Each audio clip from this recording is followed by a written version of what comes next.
Magandang araw, Watching Benny! For today's video, kinulayan na namin yung isang buwan din rowing! Let's go! So, bale kasama ng mga hampas lupa outdoors, nandito kami ngayon sa Calatagan, Batangas, sa Chingbenny. Parang wala akong kagana-gana dyan sa mga oras na yan, Chingbenny. Sa totoo lang, Chingbenny, chapilita kami mag-travel vlog dyan. Masaya talaga yung ganitong lakad at Chingbenny, lalo na kasama mo yung family mo tsaka yung ibang close friends mo. Birthday kasi ng tatlo sa miyembro ng Hampas Lupa Outdoors, si Katanying, si Katunying, at saka si Saint Bernard. Okay, Hampas Lupa Outdoors ha. Tangin na, follow nyo yan. Hi Isla! Tignan mo, mukha kaming tanga. So ayun na nga, Chingbenny, madaling araw kami umalis dito. Ang usapan namin, dito ang meetup sa Pepper Chops. Bali 4 AM ang usapan namin dahil syempre Pilipino tayo, 4:30 na kami lumabas. Yung napaka-sexing si Mildred Ukay Suki at si Saint Bernard, galing pa sila ng Lucena. May mga branches ng Ukayan sila dun sa may Quezon Province at saka meron din sa San Pablo City. Kaya ante, sinasabi ko sa'yo, ante piling, hindi porkit Hampas Lupa kami, wala kami mga pinagkakaabalahan. Sana all. Ko sa'yo. Bali lahat ng mga gamit namin nakalagay dyan sa van nila. Kung mapapansin nyo, walang mga upuan dun sa loob ng van kasi nga yun ang pinaglalagay nila ng mga bales. Naaalala ko ng mga kabataan namin, madaling araw lagi talaga ang alis ng mga outing, diba? Excursion pa ang tawag ng mga nyondas noon. Noong araw ng mga kabataan natin na Chingbenny, sasakay lang tayo sa sasakyan, tapos magsiswimming lang tayo, tapos pag nagugutom tayo, sasabihin lang natin sa parents natin. Samantalang ngayon tayo na yung mag-aasikaso at Chingbenny, ang hirap pala talaga. Pero kahit mahirap at Chingbenny, yun ang pinakagusto kong ginagawa. Kaya kayo mga kabataan, i-enjoy nyo yung moment na wala pa kayong ginagawa kapag nag-a-outing, kundi mag-abang na lang ng pagkain at saka swimming. Dahil dadating ang panahon, kayo naman ang mag-aasikaso para sa pamilya nyo. So ayun na nga, umalis kami sa bahay, siguro mga 4:30 na, tapos pabiyahe kami ng Calatagan. Dahil mabilis lang ang biyahe namin kasi madaling araw nga, so ilang minuto lang nasa Tagaytay na kami kaagad. Ang plano namin ng jowa kong palaka, matutulog kami, iidlip kami sa biyahe. Kaso, paano ka naman maiidlip? Napakadaldal nung driver. Bali, wala kaming dinaanan na palengke dyan kasi nga, nung umalis kami halos kompleto na yung dala namin kasi ayoko din kasi nung sayang yung oras kapag punta kung saan na Chingbenny. Bago kami umalis ng bahay, usapan mag-aalmusal kami sa may Tagaytay. Pagdating sa Tagaytay, sabi ng driver, doon na lang sa Tuwi. Tapos pagdating namin sa Tuwi, doon na lang sa Balayan. Parang sakit na ni Achingkele yung, sige doon na lang, marami naman doon mabibilhan na habi. So hanggang sa nakarating na kami dito sa Balayan at doon kami mag-aalmusal sa may Jollibee. Masaya ako, Chingbenny, pagkasama namin yung mga anak namin sa mga ganitong lakad. Si Ate Awan hindi dapat siya kasama kung natuloy yung exam niya ng Monday since weekend nga ito ginanap. Sakto, nag-announce yung teacher na walang pasok kasi nga gawa nga ng init sa Manila. At ayan nga, niloloko namin siya kasi sabi ko, Dad, videohan mo nga si Yuan kasi dala-dala pa lahat ng reviewers niya. Naalala ko tuloy ng ganyang edad ako at Chingbenny, parang hindi ako nagre-review nun, tsaka parang alam nyo na, dahil nga matalino. Stock knowledge lang lagi at Chingbenny. Maliit pa lang yan si Chera Breta, alam niya na talaga yung goal niya. Talagang pag may goal siya, pinupush niya yun at Chingbenny. Bali, inaasar sa dyan ni Daddy Hope niya na kapag hindi mo pa napasa lahat yan, talagang yari sa akin yung mga teacher. Natatawa ako kasi bakit naman pati yung mga teacher nadamay na. Bali, kaya hindi pa kami pumapasok dyan kasi hinihintay pa namin yung mag-open yung Jollibee kasi hindi pa sila 24 hours. Nagpe-pray pa sila sa loob. Maya-maya pa, ayan na nga, binuksan na nila yung gate at nakapasok na kami. Sa totoo lang, gusto sana namin yung mga kainan lang sa gilid, yung mga locals lang na karinderya or kung ano man kainan para malaman namin yung lasa din ng mga authentic na pagkain dyan sa lugar na yan. Kaso nga, Chingbenny, sarado pa, wala kaming makita. Tom Goods na yung mga kasama namin. Kaya ayan, bumagsak ulit sa Jollibee. At ayun nga, quick breakfast lang kami dyan at Chingbenny, tapos umalis din kami agad. Pagdating namin sa Calatagan, stop kami sa may bilihan ng mga yelo, kung ano man yung mga kulang namin. Mabilis nga lang din ang biyahe talaga at Chingbenny kasi nga maaga kami umalis. So siguro mga 7 nandun na kami at Chingbenny. So hindi ko na nga na-video yung pagpunta sa palengke kasi natutulog ako noon at Chingbenny na umidlip kami. So ayun na nga, maya-maya pa nandito na kami sa Manuel. Uy, bale, from the entrance papunta dun sa may office nila siguro It will take 5 to 10 minutes.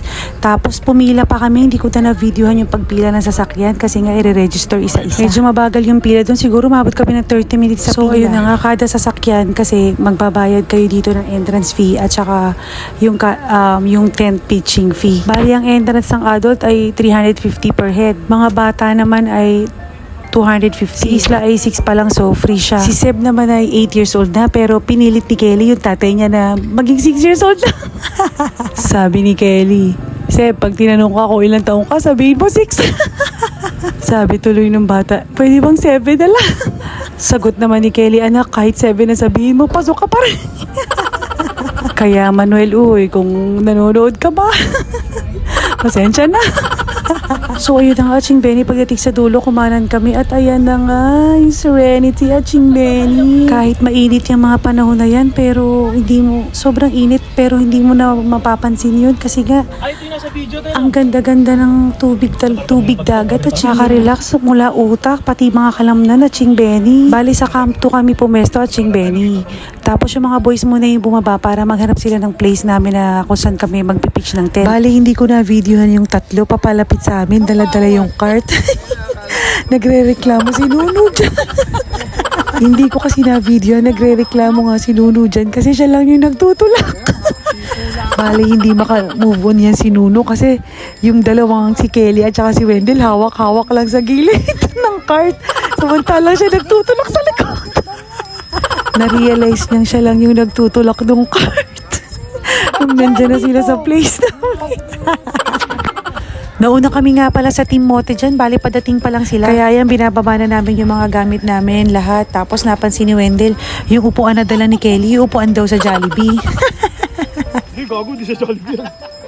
Kaya Jollibee, sinasabi ko lang sa'yo, pag wala kayong tie part, wala rin kayong tray. Charito May. Nung mga oras na yan, si Isla panay kalabit na sa akin kasi nga gusto na mag-swimming ng batuting. Kaya sinabi ko kay Aya, lagyan niya na ng lotion yung kapatid niya para makapag-swimming na. Sa pagkain nga pala dyan, toka-toka kami, kada family kung anong dadalhin. Bali, safe naman dyan sa lugar na yan. Kung makikita nyo yung nagtitinda ng ice cream dyan, bawal silang lumapit sa amin, hanggang dyan lang sila, may parang borderline. Hindi sila pwedeng pumasok sa may banda ng camping site. Coverall nga pala yung pinasuot ko kay Islang pang swimming niya dyan para yung mukha na lang niya at saka yung kamay at paang lalagyan ng sunscreen. Yan si Breta, may first time niya sumama sa beach camping. Bali nag-i-inflate siya ng airbed. So habang nag-aayos kami ng mga gamit dyan, maya-maya dumating na rin sila Tanyi, yung Team Mote at saka si Pachi na nakamotor lang. Bali ang nakatoka nga pala sa akin dyan ay yung cooked meal na. Yung CPA or yung chicken pork adobo, binalot style. Nagtatawanan nga pala kami dyan kasi nilubog ni Nuno yung gasol. Tama talaga pag bawal eh. Bawal tas ginawa mo, nakakatawa eh. Dapat namin ginawa mo. Oh, narinig niyo na kung bakit kami natatawa kasi Ching Benny bawal pala magdala. Bawal pala magdala ng gasol. Kaya Manuel, uy, kung nanonood ka talaga, pasensya ka na. Maya-maya pa binusan na ni Nuno yung super kala na bawal pala. Alam ko may makaka-relate sa inyo sa ganitong pagkakataon na Ching Benny, yung sinabi na ng bawal pero ginawa mo pa rin. Lalo na kung kasama mo yung mga kaibigan mo. So habang nagluluto kami dyan, ikot-ikot muna kami at nag-video nga ako dito at pagtingin ko sa tent, ay naku, ang Breta naman na nga. Nagre-review at Ching Benny, nung ganyang edad ako, nagwawalwal naman ako. O yung mga kabataan ngayon, wag niyo akong gagayahin. Dahil medyo low tide nga dito sa Manuel Uy at talagang child-friendly, ayun yung mga bata na doon na sa dulo. So pinalibutan nga namin yung super kalan dyan habang magluluto kami ng fried chicken. At habang nagsisimula na nga kami magluto, dumating na din sila Tanying dyan, yung mga Team Mote, dumating na rin sila dyan. Kaya kumpleto na kami niya ng mga oras na yan. Dala-dala kasi nila yung mga seafood. Yung fried chicken naman na piniprito dyan ay dala naman ni Kelly. Bali, may dala nga pala ako dyan na yung Cajun sauce. Niluto ko na yun sa bahay. Bali, seafood boil in Cajun sauce. Bali, yung seafood dyan, pinakuluan na namin, dyan na lang namin pinakuluan. Tapos yung sauce, iminix na lang namin after. Tulong-tulong na lang kami niya sa pag-prep ng ibang mga ingredients. At magluluto din kasi kami ng kamto pala dyan dahil may dala si Tanyang beef.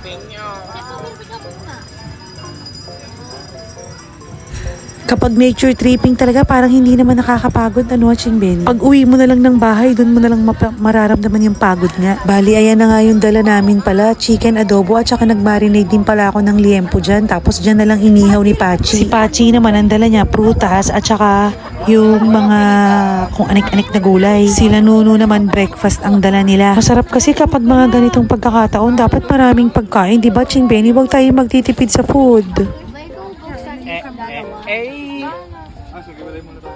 So, buksan dalawa. Yung buko. Sabi ng jowa kung pala ka dyan, yung saging daw ni Pacheco ilabas. Para hindi pa naman kami ready makita yung saging ni Pacheco. Ayan, yung jowa kung pala ka, nakageng-geng post. Yung mga seafood dyan, pinakuluan niya na, Ching Benny. Bali lahat ng seafoods namin dyan, nasa 5 kilo yata yung dala ni Tanya. Senyorita, nagmamahal pa rin sa'yo, giliw.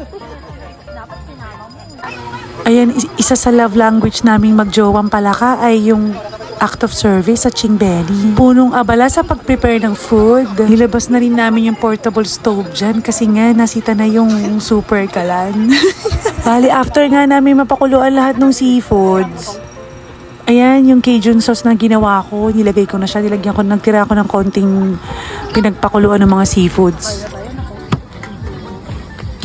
You cannot eat if you're wet. You're gonna get pissed. So ayun na nga, apaw-apaw na sa tray yung mga seafood sa sobrang dami. At ayun nga, hindi pa napapakuluan yung mga tahong. Sa mga oras na to, natatakam na naman ako, Ching Benny. Nag-crave tuloy ako sa seafood Cajun. Medyo sinabaw tayo ng konti dyan na Ching Benny kasi sabi ko sa jowa kong pala ka, baka masugatan ako sa mga tinik ng crab. Sabi naman niya, kaya nga may sandok. Oo nga naman. Bakit ko nga ba kinakamay? Meron nga palang sandok.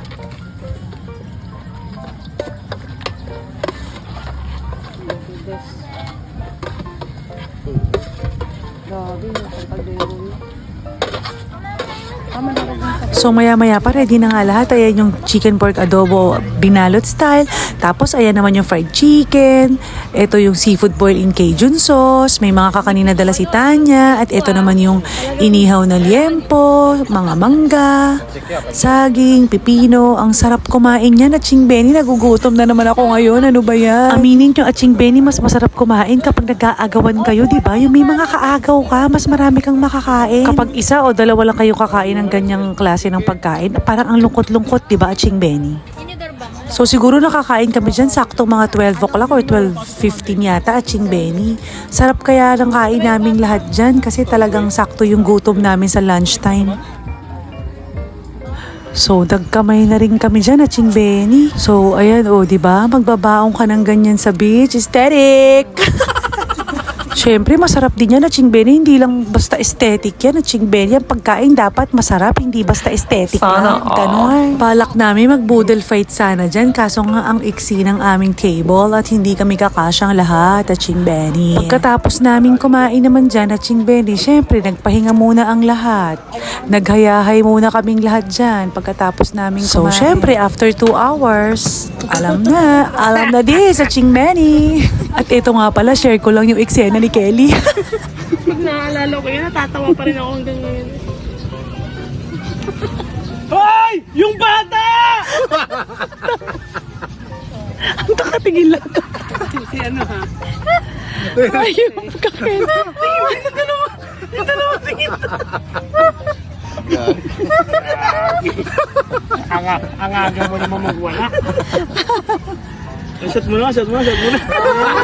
Eto na nga, nung bandang hapon, nagbanding naman kaming mag-anak ng volleyball. Naglaro kami dyan. Ganito ang usapan namin ng jowa kong palaka, Ching Benny, na kapag meron kaming out of town or kung nasaan man kaming lugar, dapat meron kaming moment with the kids. Lalo na siya, Ching Benny, kasi ako lagi ko nang kabanting tong mga anak ko, mas lagi ko tong nakakausap kaysa sa nakakausap. Kaya iba din ang saya nitong mga batang to kapag kasama nila si Daddy Hoop nila. Madami silang kwento kapag kasama nila yung Daddy Hoop nila. Saludo po sa mga tatay na nagbibigay ng time sa kanilang mga junakis. Pati na rin sa mga tatay na kahit malayo sa kanilang anak pero nakikipag-usap pa rin sila sa pamamagitan ng social media, Ching Benny. Bali, tinuturuan nga namin si Isla mag-volleyball dyan sa abot ng aming makakaya.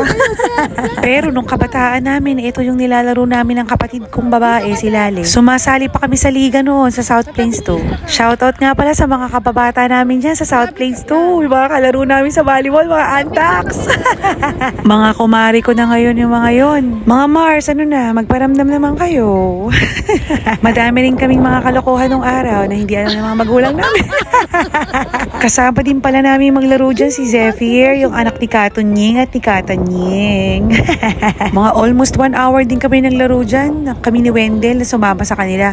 Kaso kinakalawang na, Ching Benny. Mahirap na ang mga buto-buto. Pero si Kido din talaga tong si Chera may naturuan si Islang mag-volleyball nga. O yun, muntik pa akong tamaan. Kaya tabang-tawa ako dyan at Ching Benny. Yung araw na yan, sinulit talaga namin yung moment na yan. Kasi hindi naman araw-araw at Ching Benny, nagagawa namin yung ganito. So ayun, yung gabi na nga, in-enjoy na lang namin yung moment dyan. Kaya hindi na ako masyado nakapag-video. Kaya fast forward, umaga na kagad at Ching Benny. Tapos ayun, inutusan ko nga si Kelly na magsaing. Saan ka naman makakakita na nagsasaing at Ching Benny nakaupo? Tawang-tawa ako dyan kasi...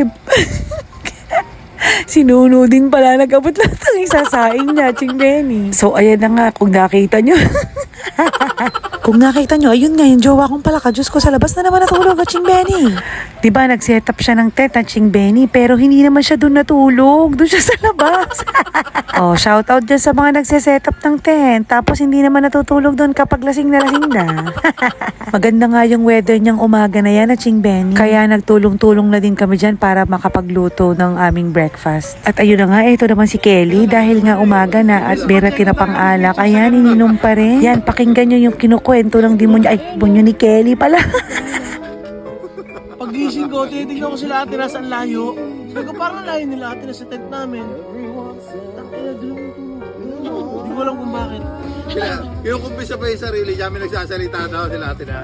Sabi eh, Layo. Layo. Saka ano? Ayun nga, kinukwento niya na sa sobrang kalasingan niya. Sa ibang tent siya natulog. Maya-maya, tinawag na yung asawa. Sabi, love, ibibi mo nga ako. At nung nalaman niyang normal yung BP niya, bigla ba naman sumigaw na alak pa kasi normal pa daw. So habang busy sila dyan, tayo naman nag-iinit naman tayo ng mga tira natin. Ayan yung adobo, napakasarap pa rin yan. Habang tumatagal, habang iniinit yan, so pasarap ng pasarap at Ching Benny, diba? Yung adobong nagmamantika na, sarap. So ayun nga, habang nag-iinit kami ng mga pagkain at nagluluto ng breakfast, naisipan namin magpa-picture muna kami habang hindi pa naliligpit yung mga tent. Kasi yung nung last camping namin sa Tagaytay, wala kaming group picture at Ching Benny. So habang nagpipicture nga kami dyan, bigla na namang umiksena si Kelly. Kaya naisipan kong i-video. Kaya na ako! Bilis! Umaral mo din. Ang galing mo yung brief. Dahil ang galing mo yung brief. Hindi makakatayo yan. Hindi makakalaban yan. Tagal mo eh! O, yung anak mo. Dali na, nahiya na yung anak ko eh! Tangina, dali! O, 1, 2, 3! Na! Bilis Narinig niyo ba yung sinabi? Nahihiya na raw yung anak niya. Buti pa yung anak niya nahihiya. So ayan na, dahil kumakain na lahat, siya naman namumulutan ng kanin.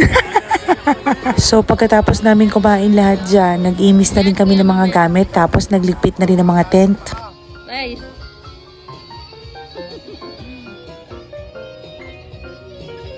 Sakay ka. Sakay lang.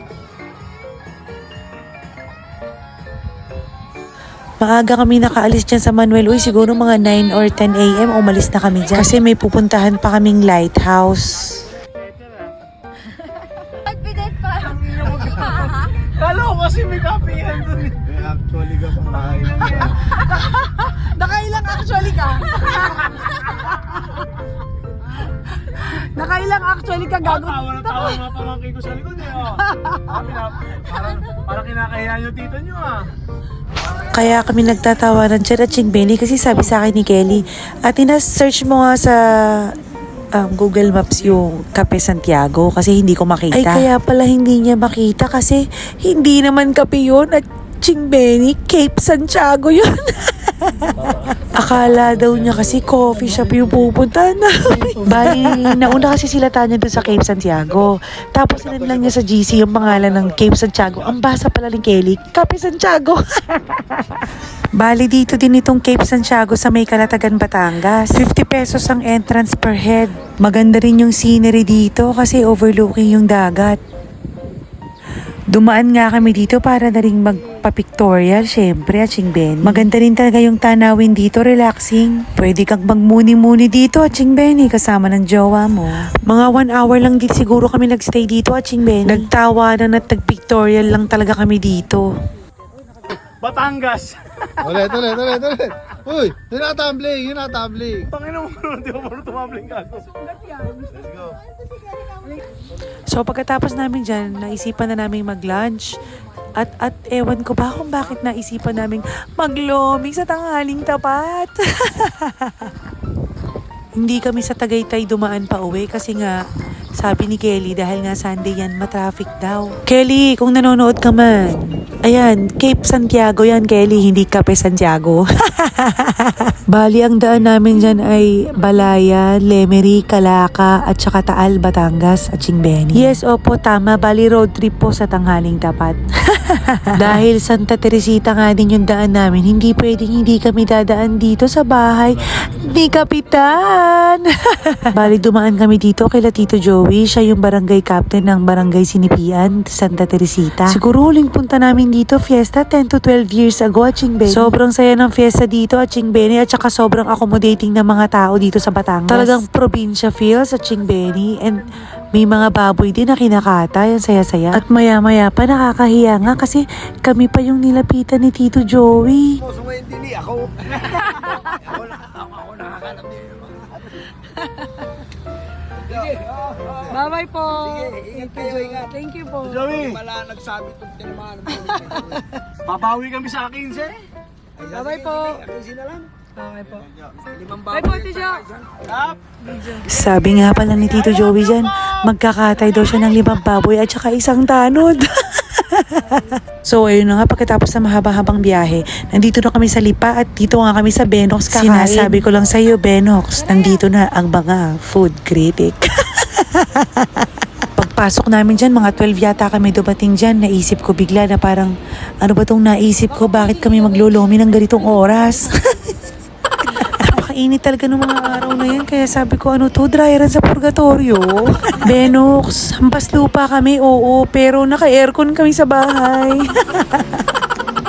So umorder na nga kami dyan, Aching Benny. Bali, ako yung unang umorder, kaya yung food naming family ang unang na-serve.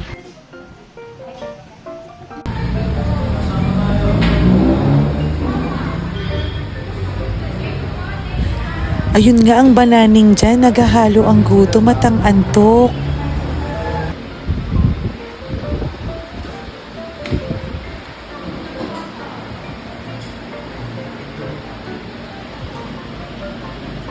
Nalasing. Kagabi.